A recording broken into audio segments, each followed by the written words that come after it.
Something isn't sitting right with me about the Indianapolis Colts, and we need to talk about it because ESPN just ranked Jonathan Taylor as the 5th best running back in the entire league.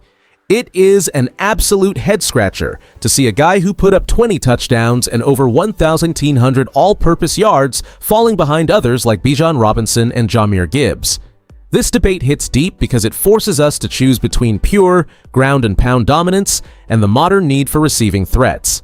And honestly, the more details come out, the harder it is to ignore what is going on behind the scenes. Hit that like button, subscribe, and drop your name and city in the comments. Let's dive in. Jonathan Taylor remains the unquestioned heartbeat of the Indianapolis Colts, but a new ESPN executive ranking has reignited the debate over where he truly stands among the elite running backs in the NFL. Entering his 7th season, Taylor has evolved from a prolific Wisconsin standout into the premier workhorse for Shane Steichen.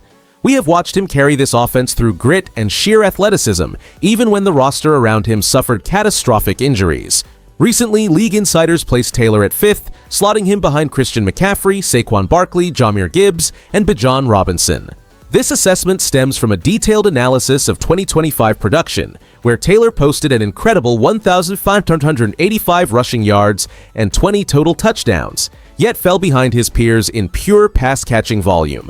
The truth is, while some fans might view this ranking as a slight against our star, the disparity comes down to specific usage patterns rather than a lack of talent.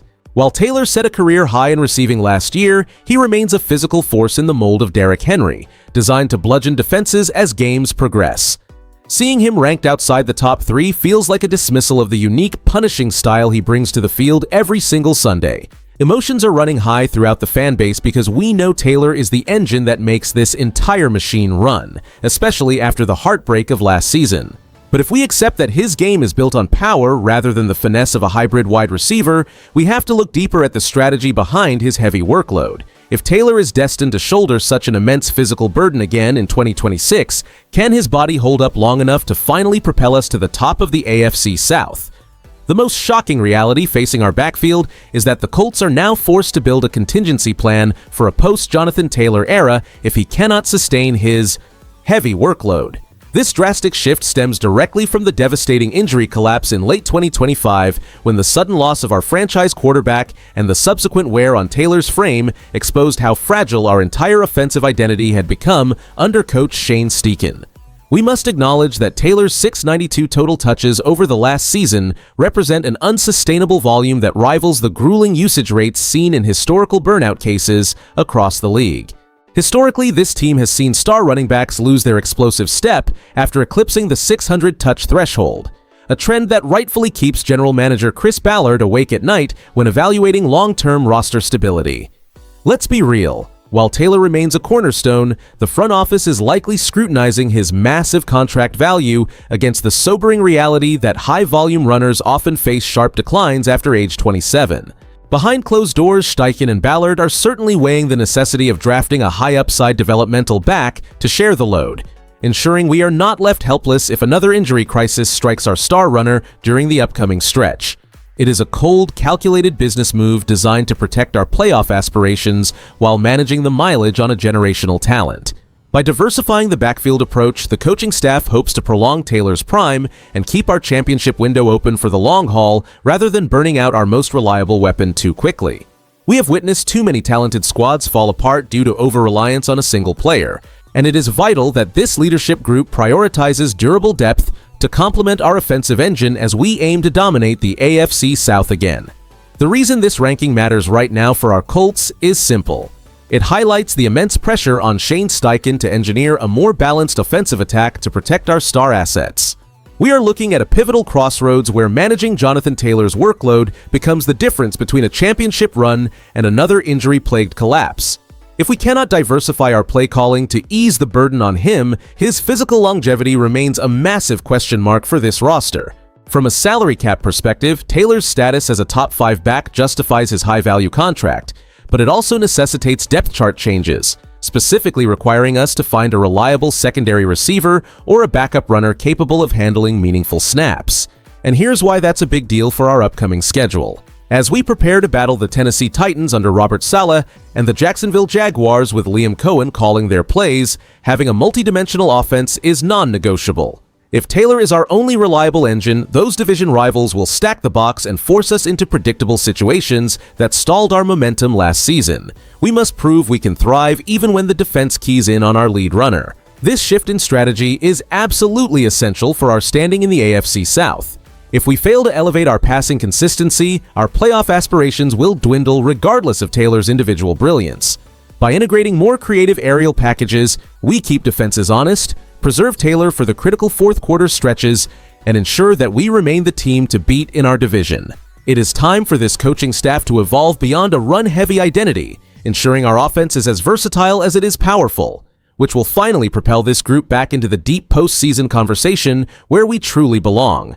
Some fans might worry that ranking Jonathan Taylor 5th among NFL running backs ignores his sheer rushing dominance, but the upside of keeping him in this specific role is undeniable. By utilizing Taylor as a traditional punishing workhorse rather than forcing him into a pure satellite back role, we preserve his longevity and allow him to batter defensive fronts late into the fourth quarter. The primary risk, however, is that today's modern NFL offense favors the dual threat back who can act as a primary receiver, potentially limiting our strategic versatility compared to squads like Detroit or San Francisco. Around the league, scouts and coordinators praise Taylor as a generational talent in space, yet many executives note that his limited route tree prevents him from reaching that top-tier ceiling held by guys like McCaffrey. And honestly, it is tough to argue with the metrics when you look at how those other backs contribute significantly more to the passing game year after year.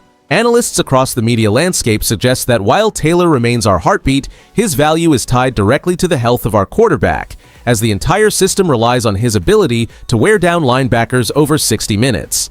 Here's where I land on this. I would much rather have a healthy, productive Taylor carrying the rock 25 times a game to control the clock than have him catching short passes while we chase the scoreboard.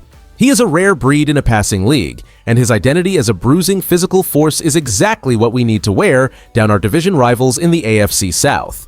If we focus on his strengths rather than chasing trends, we can build a winning identity that does not rely on him becoming something he is not. We should embrace his role as the anchor of this team.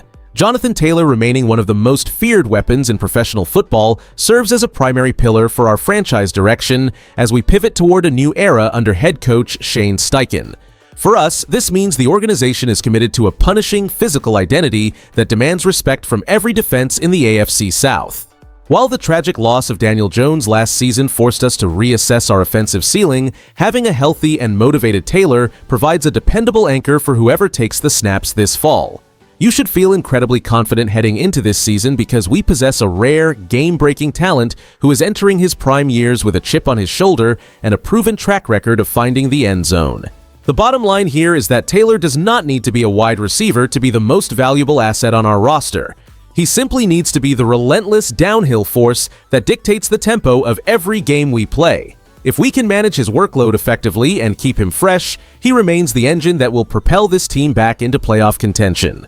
We are not just looking for a successful campaign, but rather building a sustainable foundation where our running game makes life easier for the entire squad. Reflecting on his evolution as a pass catcher, do you believe Jonathan Taylor will eclipse his career high of 20 total touchdowns if our offense remains healthy throughout the upcoming season? Please share your thoughts with us in the comments section below. If you enjoyed the video, do not forget to like it and subscribe to the channel. For the Shoe, I'll see you in the next one.